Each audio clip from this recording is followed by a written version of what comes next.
tardes, otra vez aquí desde este canal de Cinevisión para presentarles Visión de China. Efectivamente, amigos, muy buenas tardes. Como todos los domingos, venimos con el mismo entusiasmo para transmitirles a ustedes información muy actual de la realidad china, nuestro segundo socio económico-comercial. Vamos a empezar nuestro programa, Eduardo, como siempre, con nuestro tecito para brindar por este programa, mucho para brindar té. Chino, acabo de tomar por los recientemente. amigos. Salud, salud. Entonces, Maya, empiezo. Tiene la palabra. Amigos, acabo de regresar de China. Me habían invitado a una conferencia internacional sobre los 70 años de la aprobación de los principios de la coexistencia pacífica. Fue verdaderamente una conferencia extraordinaria. Habían más de 1000 participantes, muchos ministros, embajadores, altos ejecutivos, vicepresidentes. Estaba también la señora Dilma Rousseff, presidenta del Banco de Desarrollo de los BRIC. Y ya les digo, una amplia gama de altos funcionarios también, que era mi caso, académicos especialistas en el tema. Ciertamente, esta actividad se realizó en el Palacio del Pueblo, que verdaderamente es la primera vez que lo visitaba y es verdaderamente impresionante desde todo punto de vista, en dimensiones, en estética, realmente monumental. Pero la coexistencia pacífica es un tema muy actual. Lleva 70 años en la palestra pública, en el primer plano de la agenda internacional. Del cumplimiento de los 5 principios de la coexistencia pacífica depende la sobrevivencia de la humanidad. Yo comencé mi presentación, la presentación de mi ponencia, presentando un testimonio de mi infancia. Señalaba que siempre recuerdo, no he podido borrar totalmente de mi mente, aquella mañana de octubre de 1962, que al despertar, mi gran sorpresa infantil fue oír que el país había sido puesto en pie de guerra por Fidel Castro y el mundo se encontraba al borde de una conflagración nuclear. Kennedy y Khrushchev, el líder soviético, se amenazaron, pero conciliaron y después de días de zozobra, el problema se resolvió. Se llegó a un acuerdo. Es la primera y hasta ahora única vez, aunque hoy día estamos cada vez más cerca de que haya una segunda vez, en que el mundo estuvo al borde de la guerra nuclear. Sin embargo, se pudo resolver.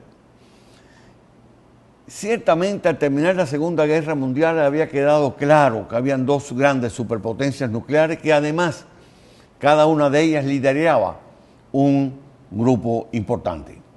Los Estados Unidos a Occidente y sus aliados, la Unión Soviética a los países socialistas europeos que ella había liberado de la ocupación nazi antes de que se produjera el famoso día D, que ahora se nos presenta como que fue el que liberó a Europa. Liberó fundamentalmente a Francia y parte de Alemania, pero toda Europa del Este fue liberada por el avance de las tropas soviéticas. Y ahí están las pruebas. Todo el mundo conoce perfectamente la foto del soldado soviético levantando la bandera soviética en el Reichstag, la sede del gobierno alemán. Pero entonces el equilibrio de fuerzas nucleares entre ambos fue lo que permitió preservar la paz mundial. En 1954, la India y China propusieron un acuerdo basado en principios de coexistencia pacífica que todas las naciones debían respetar para garantizar la paz mundial. Zhou Enlai, entonces primer ministro de China, y Jawaharlal Nehru, primer ministro de la India, presentaron este documento y desde entonces, hace ahora 70 años, se viene hablando de los principios de la coexistencia pacífica. ¿Cuáles son esos 5 principios de la coexistencia pacífica? Realmente a veces resulta triste y lamentablemente risible, visto a la luz de hoy día. el respeto a la soberanía e integridad territorial de cada país, la no agresión, la no injerencia en los asuntos internos de otros estados, la igualdad en las relaciones, el beneficio mutuo. A estas alturas del siglo XXI, hablar de respeto a la soberanía e integridad territorial de los estados es verdaderamente lamentable. No han cesado de haber intervenciones en los estados, en violentar la soberanía y la integridad territorial de los estados. Solamente se lograba preservar una confrontación directa entre los dos grandes bloques militares. La OTAN, la Organización del Tratado de Atlántico Norte, liderada por Estados Unidos y que agrupaba a las potencias occidentales, europeas fundamentalmente. Y el Pacto de Varsovia, liderado por la Unión Soviética y que agrupaba a los países socialistas de Europa. Estas dos grandes potencias permitieron mantener un equilibrio de fuerzas. Tan es así que en Europa no hubo escaramuzas militares. Sin embargo, bastó que se evaporase la Unión Soviética y con ella el mundo socialista europeo y por lo tanto desapareciera el Pacto de Varsovia para que entonces la OTAN saliese de la Guerra Fría y calentase una guerra. Atacó a Serbia. Durante 2 meses estuvieron bombardeando indiscriminadamente a Belgrado, la capital de Serbia. Y después, violentando la soberanía e integridad de los estados, le arrancó la provincia de Kosovo y constituyó un estado nuevo, el estado de Kosovo, que hoy día, 30 años después, más de 100 países no lo reconocen, precisamente porque fue una flagrante violación del derecho internacional. Que la mayoría de población albanesa que vivía en Kosovo debían preservarse sus derechos, sí, pero siempre hay margen para buscar soluciones en el marco de las negociaciones. Es el mismo derecho que tienen la población mayoritariamente rusa del este de Ucrania, que también estuvo siendo masacrada por Ucrania. Todos son iguales, todos los derechos deben preservarse, pero con gran tranquilidad se violenta el derecho internacional, se violenta el derecho a la soberanía y la integridad de los estados. Hoy día todo el mundo, menos 12 pequeños países, reconocen que Taiwán es parte de China, que existe una sola China. Es entonces contradictorio y contraproducente que algunas potencias, reconociendo que existe una sola China, actúen con Taiwán como si fuera un país distinto a China. Eso efectivamente es intervenir en los asuntos internos de otro Estado. Es atentar contra la integridad y soberanía de los Estados. Hoy día, Occidente tiene la aspiración de fragmentar a Rusia y a China, dividirlas en varios estados para debilitarlas y poderlas controlar. Por eso, para Rusia, la lucha en Ucrania es un problema de sobrevivencia. Si perdiese, Rusia desaparece y sería sustituida por varios estados. También ocurre con China. Aspiran a que, en definitiva, pudieran introducir la independencia de Taiwán. Y un reclamo justo, reconocido por la comunidad internacional, reconocido por las Naciones Unidas, el derecho de China a integrar a su soberanía la isla de Taiwán, la están convirtiendo en un peligro de guerra. Como si fuera poco las tensiones y los peligros que tenemos en el mundo de hoy. El problema es sencillo. Hay que rescatar los principios, el respeto a los principios de la coexistencia pacífica y recuperar el multilateralismo que tiene como eje central a la ONU como fuente del derecho internacional. No es aceptable que un pequeño grupo de países pretendan establecer las normas y valores que todos los demás tengan que acogerse a ellos. Las normas y valores se desprenden a aquellas que son verdaderamente de carácter universal de las Naciones Unidas y otros organismos internacionales como la Organización Mundial del Comercio. La no agresión Ciertamente la agresión es siempre una violación del derecho internacional. Es siempre una violación del derecho internacional. Que hoy día muchos grandes potencias lo violentan. La única gran potencia que puede hablar con autoridad, y esto es algo objetivo e indiscutible, de paz universal, de no agresión, es la potencia que no ha ejercido presión, ni agresión, ni intervención en ningún otro país. China. China no tiene antecedentes coloniales, no tiene antecedentes injerencistas. Más bien ella misma fue víctima de intromisiones y agresiones de potencias extranjeras. Y no solamente de Japón. En 1900, 8 potencias occidentales invadieron China, ocuparon Pekín y destruyeron el Palacio Imperial. Yo tuve la oportunidad en esta ocasión de que me llevaran a lo que llaman los jardines del Palacio Imperial, para ver cómo las ruinas de lo que fue el Palacio Imperial destruido por las potencias occidentales. Una cuestión muy interesante, desde el punto de vista estético de los jardines, está todo muy preservado y cuidado. Las ruinas están ahí. En mi misma visita habían yo no sé cuántos cientos de miles de chinos visitando aquello, sobre todo con niños y escuelas que ya estaban en vacaciones, pero que organizaban como parte del campamento de verano la visita allí, para que sirva de recordatorio histórico. China no olvida el siglo de la humillación a que fue sometida. Otro de los principios, la no injerencia en los asuntos internos de otros estados. Creo que ya hablamos de eso. La igualdad en las relaciones. Las relaciones, todos los entes estatales son iguales. La Carta de las Naciones Unidas comienza con un enunciado muy claro y firme. Nosotros, los pueblos de las Naciones Unidas, los pueblos de las Naciones Unidas, no los gobiernos, no los estados, los pueblos, todos son iguales. Y el quinto principio es el beneficio mutuo. ¿Quién puede dudar que la paz sea verdaderamente el más preciado bien que pudiera tener la humanidad? Pero observemos una cuestión interesante.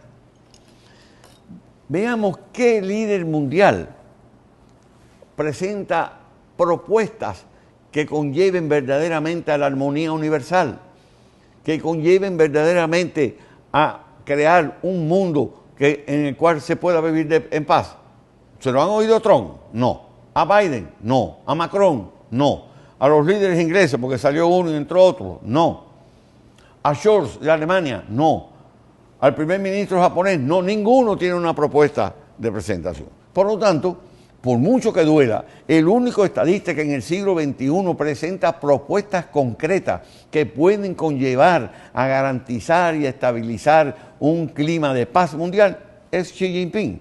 Nos guste o no nos guste oírlo. Su propuesta o iniciativa para un desarrollo global presenta un contenido muy claro. No puede haber paz en el mundo si no hay desarrollo. Es una frase que incluso puse en la carátula de mi libro sobre los premios Nobel en economía. Sin desarrollo no puede haber paz en el mundo. Por lo tanto, la propuesta de Xi Jinping plantea que el desarrollo tiene que ser inclusivo, alcanzar a todos los países. Y China trata de contribuir en ese plano en varios aspectos, pero quizás el más destacado, incluso me atrevo a decir que sin quizás, es su programa de la Franja y la Ruta de la Seda, que ha tenido un impacto extraordinario en varias regiones del mundo. Otra iniciativa importante de Xi Jinping es la seguridad global. Todos los países del mundo tienen que ser atendidos desde el punto de vista de sus intereses de seguridad. No es sostenible una paz y un equilibrio mundial si no se tiene en cuenta la seguridad de todos. La seguridad de unos no puede ser a costa de la seguridad de otros, porque eso no puede garantizar la seguridad y ni la paz mundial. Y la iniciativa, creo yo, más brillante de Xi Jinping, que verdaderamente yo diría que de aquellos 5 principios de la coexistencia pacífica, esta otra propuesta sí presenta un nuevo panorama. Es la iniciativa para una civilización global, que todas las civilizaciones puedan conversar entre ellas. Incluso las Naciones Unidas, asumiendo esta propuesta e iniciativa de Xi Jinping, aprobó el pasado 10 de junio, hace apenas un mes, que se declarase el 10 de junio como día del encuentro entre las civilizaciones, del diálogo entre civilizaciones. Es lo único que puede dar armonía y garantizar la paz mundial. No importa cuán grande sea una potencia, resulta pequeña en el universo y por lo tanto todos, absolutamente todos, necesitan de un equilibrio y todos pueden contribuir al desarrollo universal y a la estabilidad y paz mundial. Esa es la realidad. ¿Ok, Mayra? Pasemos ahora a ver 2 imágenes tuyas. Una fija sí, y un pequeño videíto. Sí, efectivamente. En esta participación en el seminario tuve la gran oportunidad de conversar con el canciller de China, señor Wang Yi, a quien le puse que aquí en República Dominicana teníamos un programa de televisión llamado Visión de China, que tenía entendido que era el único en América Latina. Él se interesó por eso y preguntó qué tiempo llevaba ese programa. Y cuando también le dije que teníamos una columna semanal donde reflejábamos información sobre China, pues también le llamó mucho la atención. Wang Yi es uno de los más brillantes líderes y estadistas de China. Lleva mucho tiempo como ministro de Relaciones Exteriores, es muy conocido en el mundo, está constantemente viajando por todas partes del mundo. La otra cosa que queremos presentarles es un videíto, no sé si la calidad sea adecuada, fue precisamente mi exposición de la ponencia que yo hube de presentar. No sé, producción, si tenemos posibilidades de poderlo poner. En primer lugar, quiero agradecer a los organizadores por darme esta nueva oportunidad de estar en China, un país donde se aprende tanto. He viajado un día y medio recorriendo 13.000 kilómetros para hablar 3 minutos, pero ha valido la pena porque he oído horas enteras de interesantes exposiciones y muy edificantes. Nunca he podido borrar totalmente de mi mente el horror infantil que sentí un día de octubre de 1962 en la ciudad de La Habana al despertar y oír 2 cosas que me impresionaron. Fidel Castro había puesto el país en pie de guerra y el mundo estaba al borde de una confrontación nuclear.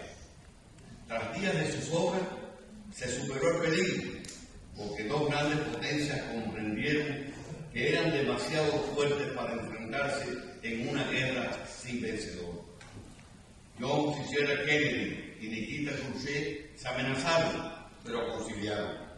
El mundo siguió al borde de calentarse durante la llamada Guerra Fría, aunque se habían aprobado principios que garantizasen una coexistencia pacífica, pero la paz apenas se mantenía por el equilibrio de fuerzas entre soviéticos y estadounidenses. Aquí estamos ahora convocados para recordar el 70 aniversario de la aprobación de aquellos principios que fueron cruciales. Así, en cuanto se evaporó uno de los polos de equilibrio, el otro no tuvo reparo en calentar el ambiente y bombardear indiscriminadamente a Serbia.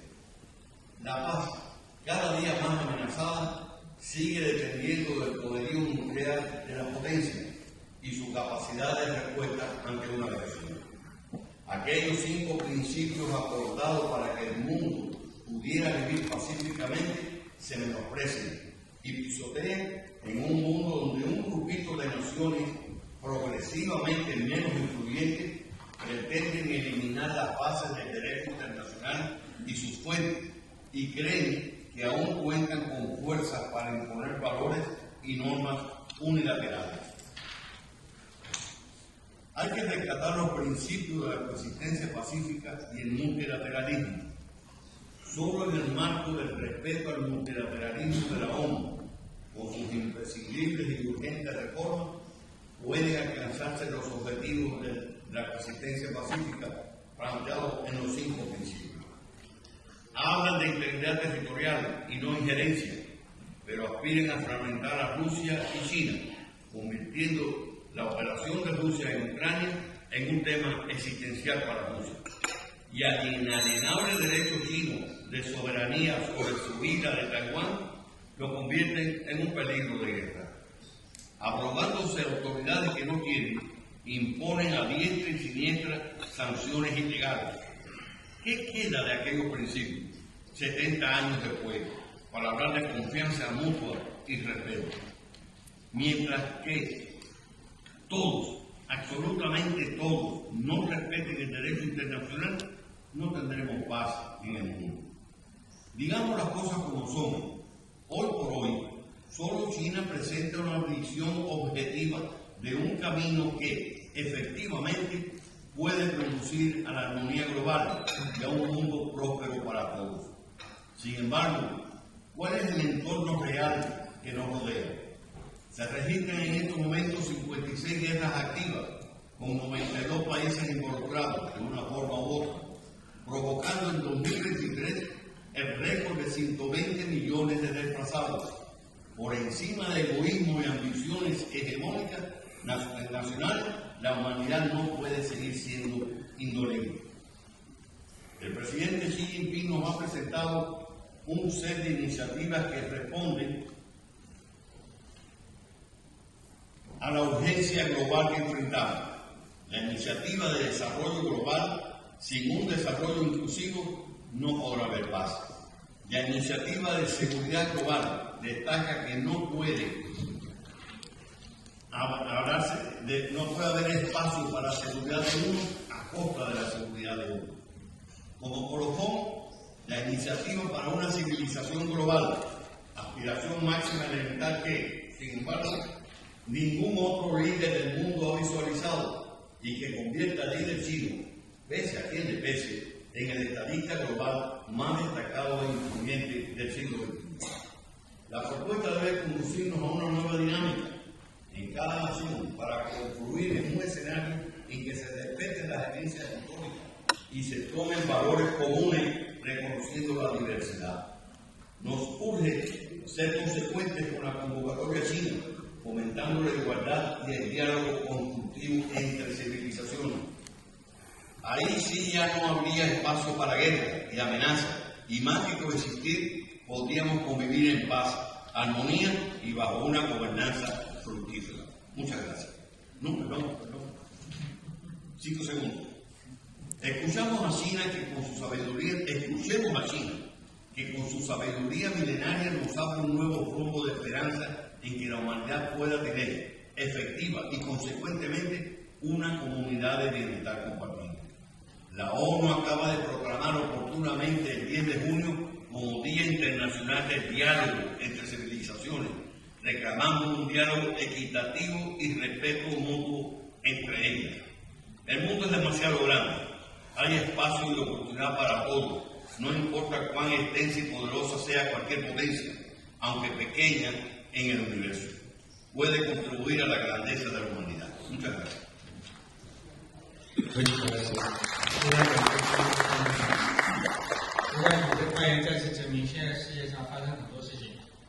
Esa fue la sesión, el foro donde yo intervine. Habían otros 8 presentadores, uno de ellos un importante especialista norteamericano, Graham Allison, cuya intervención llamó mucho la atención.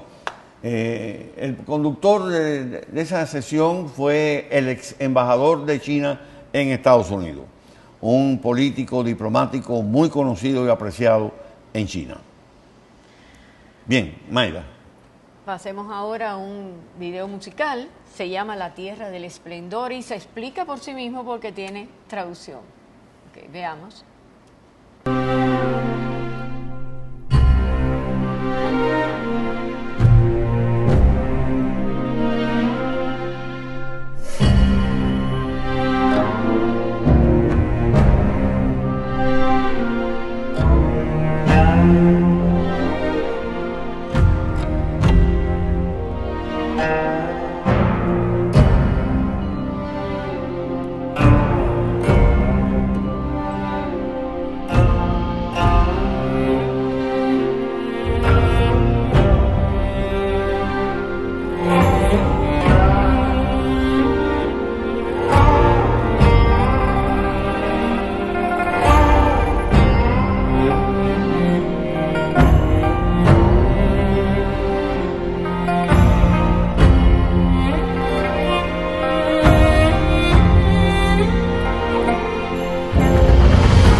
prontuario donde tenemos una serie de informaciones verdaderamente muy interesantes sobre China que son, como siempre, recientes, muy actuales. Adelante, Mayra. Dice que las reservas de divisas de China alcanzaron la cifra de 3.222 millones de dólares a fines de junio de este año, de acuerdo con datos oficiales.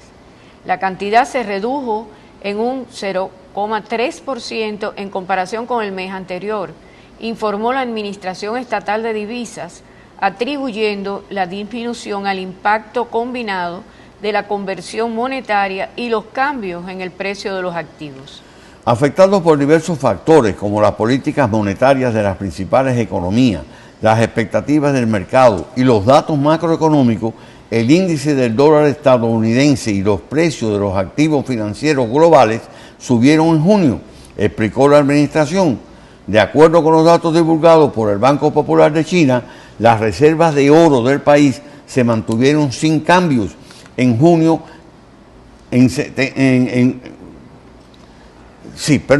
junio con unas 72,8 millones de onzas, equivalente a unos 169.700 millones de dólares. Las exportaciones chinas de vehículos de pasajeros alcanzaron los 378.000 unidades en junio, lo que significa un aumento del 28% interanual e indica una estabilidad respecto al mes previo, según los más recientes datos. Con la recuperación del mercado sudamericano, las exportaciones de autos de marca china llegaron a los 325.000 unidades en junio, un 31% más interanual, mientras que las de vehículos de lujo y automóviles fabricados por empresas conjuntas chinas y extranjeras totalizaron 54.000 unidades, un 12% más interanual, de acuerdo con datos publicados por la Asociación de Automóviles de Pasajeros de China. En el mismo mes, las ventas chinas al exterior de vehículos de nueva energía se situaron en 80.000 unidades, lo que supone un incremento del 12,3% interanual. En el primer semestre del presente año, estas exportaciones sumaron 586.000 unidades, un 21,2% más interanual, según detallan los datos de la asociación, que engloba a todos los fabricantes nacionales de automóviles de pasajeros. Los datos también muestran que en la primera mitad del 2024 las ventas al por mayor de estos automóviles superaron los 9,84 millones de unidades, un aumento del 3,3% interanual. La asociación prevé que el consumo de automóviles de pasajeros siga aumentando debido a la creciente popularidad de los vehículos de propiedad privada y al rápido crecimiento de los vehículos eléctricos inteligentes. El gigante tecnológico chino Huawei, con presencia desde 1998 en América Latina y el Caribe, ve amplias oportunidades para seguir incrementando la calidad de la infraestructura digital en esta región, aún en desarrollo. Creemos que podemos seguir contribuyendo de manera muy importante en ayudar a los países a insertarse en la economía digital del mundo, y esto es a través de seguir impulsando la construcción de infraestructura, incluida la conectividad, para cerrar la brecha de conectividad, que en este sentido cerrará la brecha de digitalización, según declaró César Funes, vicepresidente para Huawei de Latinoamérica y el Caribe. El experto subrayó el interés de la multinacional de esta parte del mundo en ocasión de la realización de la convención Huawei, colaboración abierta para el futuro digital en el que todos ganan, celebrado en Panama Convention Center, el principal centro de reuniones de Panamá, y que está ubicado en el sector turístico capitalino de Amador, frente a aguas en la entrada al Canal de Panamá por el Pacífico. El Ejecutivo, quien hizo durante el certamen una presentación sobre el valor social a proveedores de más de 20 países de la región, explicó que el principal enfoque de seguir construyendo infraestructura digital en América Latina y el Caribe implica soluciones de conectividad y poder de cómputo, además de seguir abasteciendo con dispositivos inteligentes al consumidor final. A medida que China mantiene su impulso de crecimiento económico constante, las instituciones con inversión extranjera han aumentado cada vez más las expectativas de crecimiento para la economía del país, con activos chinos que están atrayendo cada vez más la atención. Varias instituciones, incluyendo Barclays y Goldman Sachs, han aumentado sus pronósticos para la tasa de crecimiento del PIB de China en el 2024, elevándola al 5% desde estimaciones previas del 4,4% y del 4,8% respectivamente. En tanto que la agencia Fitch ajustó sus estimaciones del 4,5% al 4,8%, también el Banco Mundial revisó recientemente su pronóstico para el crecimiento económico de China, prediciendo una tasa de crecimiento del PIB del 4,8% en este 2024, lo que representa un aumento de 0,3% porcentuales desde su pronóstico en diciembre del 2023. Los fundamentos macroeconómicos de la economía china siguen siendo sólidos, con signos como la caída del desempleo, el aumento de ingreso per cápita disponible y el auge de las industrias estratégicas emergentes en varias provincias. Y los factores proporcionan una base sólida para la recuperación constante, según un informe de la Oficina de Investigación Macroeconómica de la Asociación de Naciones del Sudeste Asiático. La estimación de la Asociación sobre el crecimiento del PIB de 2024 de China llegó al 5,3% de acuerdo con el informe.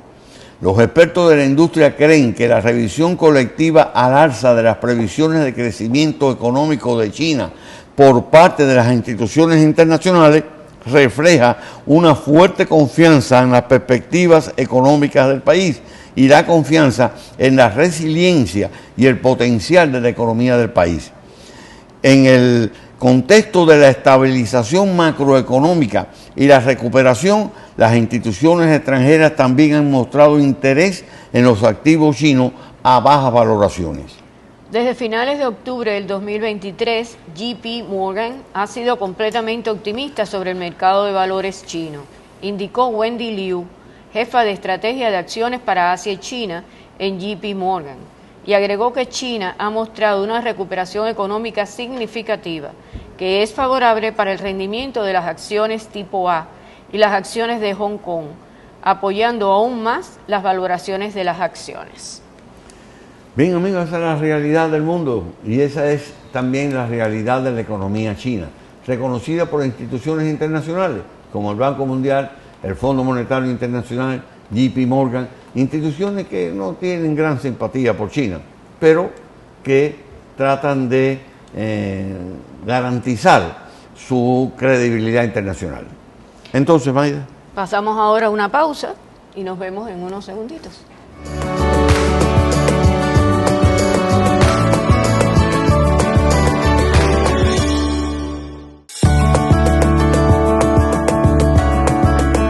Callecha, el Centro de Análisis y Estudios sobre China y Asia. Se trata de un think tank, un centro de pensamiento que pretende contribuir al mayor conocimiento sobre la realidad china en el plano económico, político, geopolítico y cultural, de manera tal que la población dominicana pueda tener una mejor comprensión de la realidad de ese país que es ya el segundo socio económico comercial de la República Dominicana.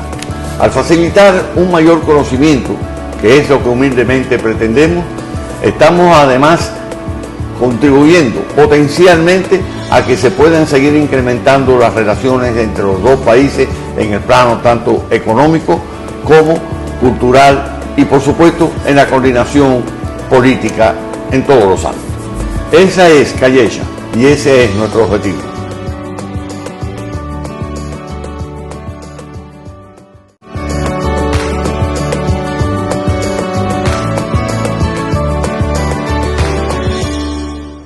Veamos ahora un video de China y las ciudades del futuro. Observen que 7 de 10 ciudades más ricas del mundo, 7 de 10, serán China. ¿Cuándo? En el 2030. Y vean también cómo Shenzhen, esa ciudad, contiene la capacidad de producir el 90% de los dispositivos tecnológicos que se producen en el mundo. Es interesante.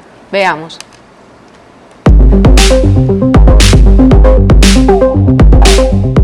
Las grandes ciudades han sido desde siempre símbolos del poder económico, político y cultural ostentado por grandes naciones y civilizaciones, desde las legendarias Constantinopla y Bagdad hasta las más modernas metrópolis de Tokio, Londres o Nueva York. Estas grandes urbes hacen suyos los logros alcanzados por la humanidad y dan forma a los que aún quedan por alcanzar. Sin embargo, los seres humanos han entrado en una nueva era, una era que demanda fuentes renovables y limpias de energía, sistemas de transporte veloces y eficientes, sistemas de tráfico seguros y tecnología que permita, más que solo brindar información, también asistir en la automatización de procesos y, ¿por qué no?, en la toma de decisiones. ¿Dónde se encuentran las ciudades donde hoy se gesta el futuro de la humanidad?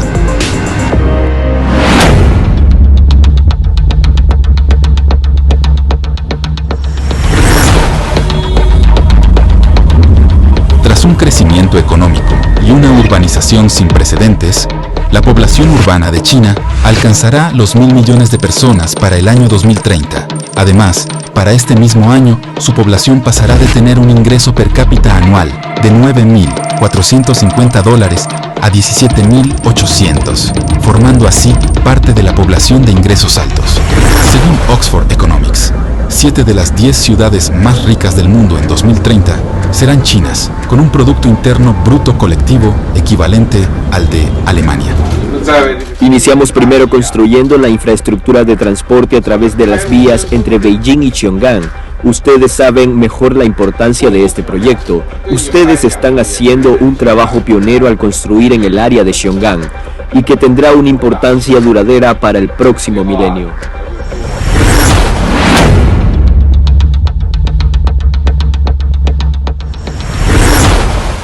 Quizás sean las ciudades globales más icónicas de China, al conformar ambas dos poderosos centros financieros de peso mundial.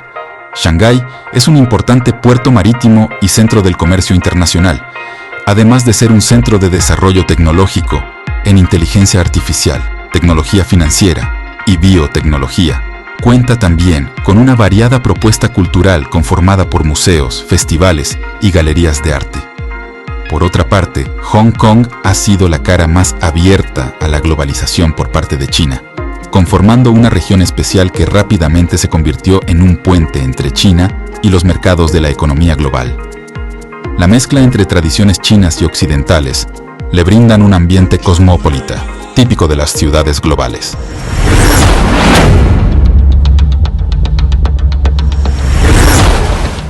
De ser una modesta aldea de pescadores, Shenzhen produce actualmente el 90% de los dispositivos tecnológicos que se consumen en el mundo.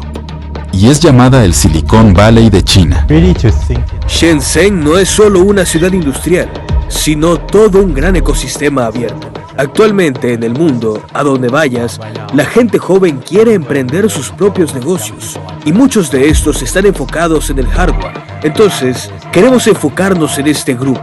Primero para asesorarlos sobre cómo iniciar su negocio de hardware y luego sobre cómo aprovechar los recursos en Shenzhen para hacerlo de manera eficiente y sin riesgo.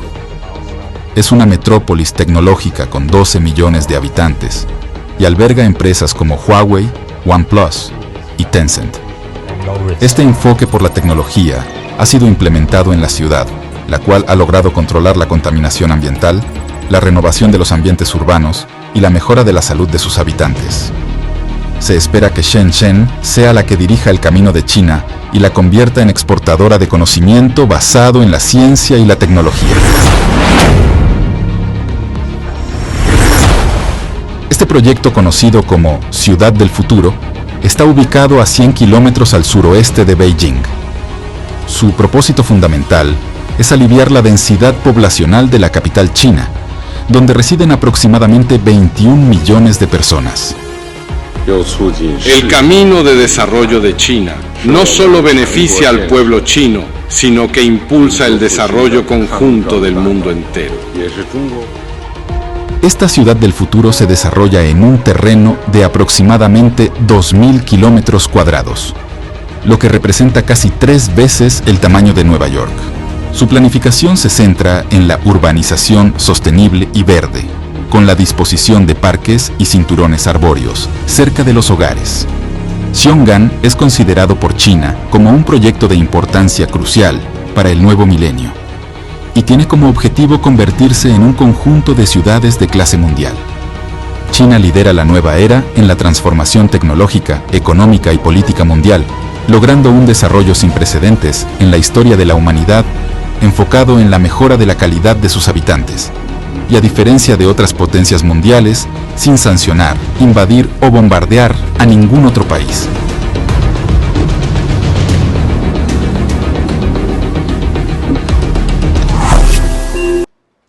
Pasemos a otro videíto que habla de la metamorfosis que ha sufrido Shenzhen.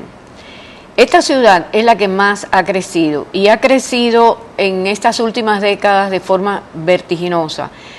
Por ejemplo, ellos también tienen 6.000 fabricantes de dispositivos electrónicos. Esa ciudad tiene en sí las empresas telefónicas más grandes del mundo, Huawei y ZTE. Es una ciudad que dicen que si usted la visita ahora y vuelve dentro de 2 años, no la reconoce por el gran desarrollo, no solamente constructivo, sino también hasta en el vocabulario, cambian los términos. La tecnología está dominando el mundo y con ella crecen esa tecnología. Y algo muy importante para los jóvenes, es considerado el paraíso de los blogueros, de los diseñadores y de los emprendedores. Esos emprendedores que en el mundo entero han logrado desarrollarse por la gran producción que tiene China y en particular también la tecnología para el propio avance de ellos. Es cierto que China produce esa cantidad de cosas que le permite ese avance. Se considera que allí, en Shenzhen, comenzó la revolución económica de China. Y es interesante ver esa espectacularidad de ciudad. Observemos.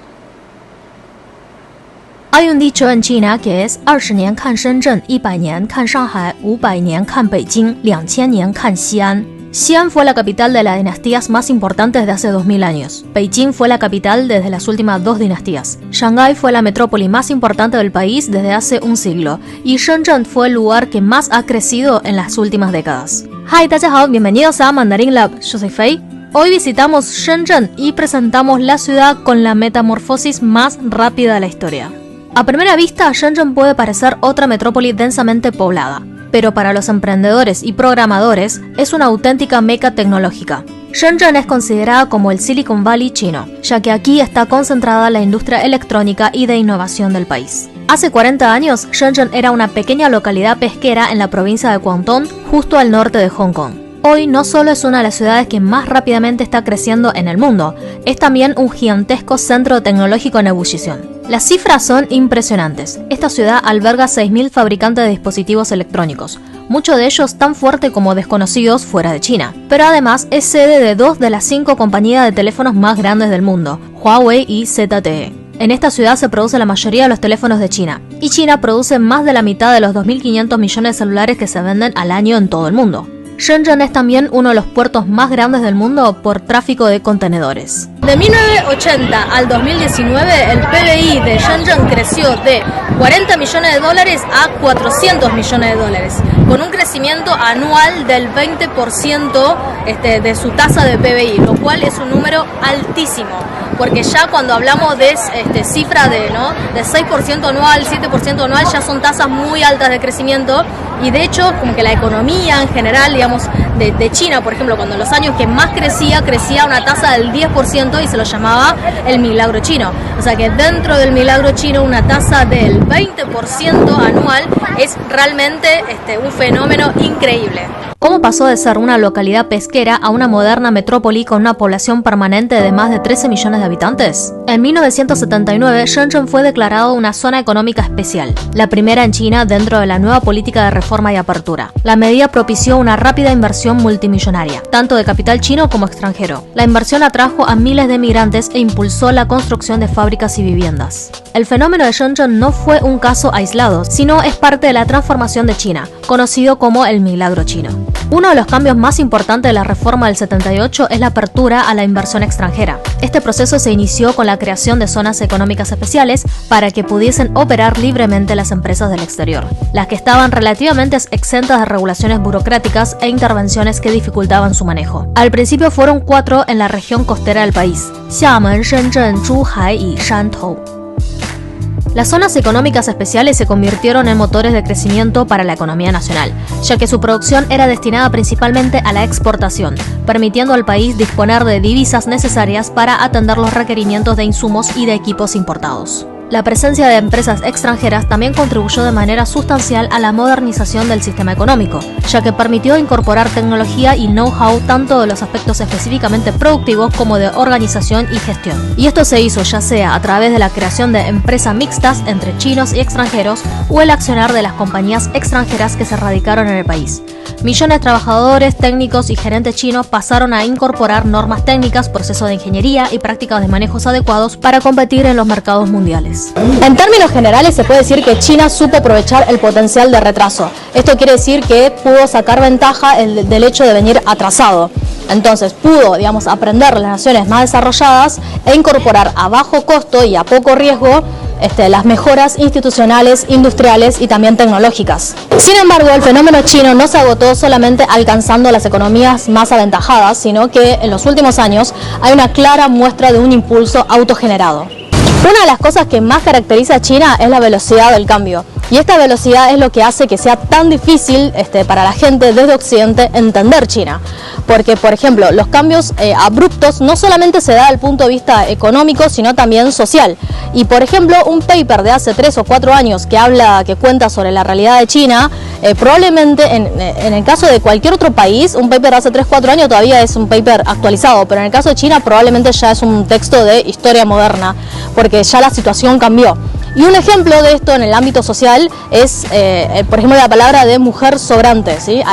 Hace unos 5 años estaba súper de moda usar esta palabra como para referirse a las chicas que tienen más o menos más de 25 o más de 30 años que no estaban casadas. O que no tiene novios o lo que sea. Entonces, pero esa palabra hoy en día ya no se usa y de hecho ya no está socialmente tan aceptado decirle eso a una mujer, porque la sociedad es increíble, pero pasó, no sé, menos de 5 años y ya cambió, como que la visión hacia la mujer independiente, la mujer soltera, la mujer que trabaja, cambió en estos pocos años. Y eso pasa también en el ámbito económico, entonces como que en todos los aspectos la sociedad avanza muy rápido.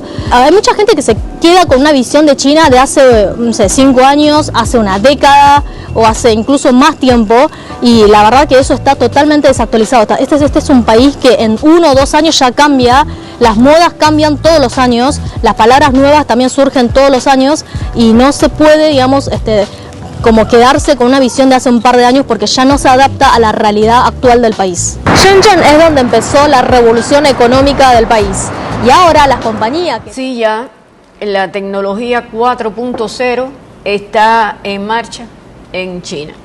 Ahora pasamos a nuestra reflexión de Confucio y siempre quedémonos pensando en eso porque es realmente válida la reflexión. Dice, donde sea que vayas, ve con todo el corazón. Sí. Hay que ir convencido, con entusiasmo, con decisión. Y poniendo todas las energías posibles para que eso... Visité el museo de Confucio ahora en esta visita y es impresionante, verdaderamente. Muy bien. Entonces, Mayra, creo que nos llegó el momento de despedirnos. Nos vemos el próximo domingo por este canal de Cinevisión a las 4 de la tarde con esta presentación de Visión de China. Hasta el próximo domingo, amigos. Muchas gracias por recibirnos. Muchas gracias.